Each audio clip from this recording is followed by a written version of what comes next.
वंदे पुरुषोत्तम। श्री ठाकुर जी से प्रश्न पूछा गया कि सुना है इस कलयुग का अंत होगा, कलयुग के अंत में महाप्रलय होगा और तब सब एक हो जाएगा, इसका क्या अर्थ है? इस युग का ही मतलब क्या है? श्री ठाकुर जी बोले, मेरी बात सुनकर शायद आप लोग हंस पड़ेंगे, सोचेंगे कि मेरी पागलपन की क्या कोई सीमा है।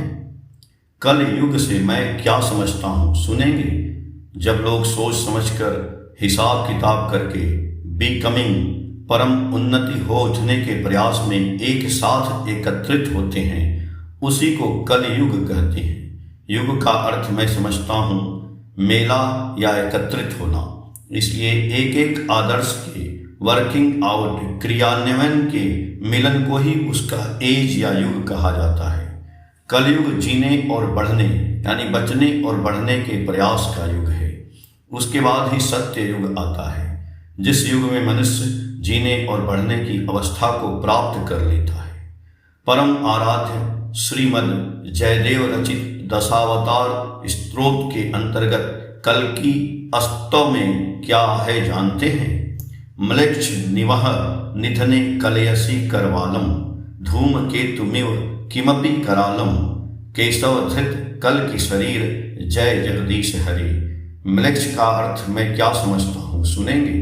जो लोग जीने और बढ़ने के विरुद्ध बातें यानी विरोध फैलाते हैं, अर्थात जिससे मनुष्य जीवन में पुष्ट और वर्धनशील विकासशील होता है, जीवन को धारण करके रखने वाले ऐसे विचारों या बातों के विरुद्ध ताना, उपेक्षा और अनादर फैलाते हैं या प्रचार करते हैं, जिससे जीना बढ़ना उदास अवसादग्रस्त होता है, जिनसे बचना और बढ़ना नष्ट होने लगता है। और जो लोग केवल अपने आहार पोषण में ही लगे रहते हैं, उन म्लेच्छ स्वभावों को नष्ट करते हुए अपने हाथों से वृद्धि का संचालन करके तथा उस स्वभाव के लिए धूमकेतु के समान अर्थात पूजनीय कंपित पताका की तरह एक भयंकर रूप धारण करके केशव के कल की शरीर धारण किया।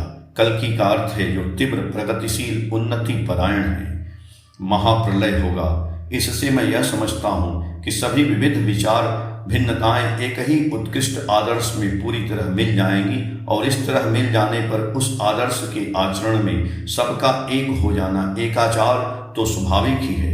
मेरे इस पागलपन पर हंसिएगा नहीं, बल्कि मुझ पर दया और अनुकंपा कीजिएगा। जय गुरु।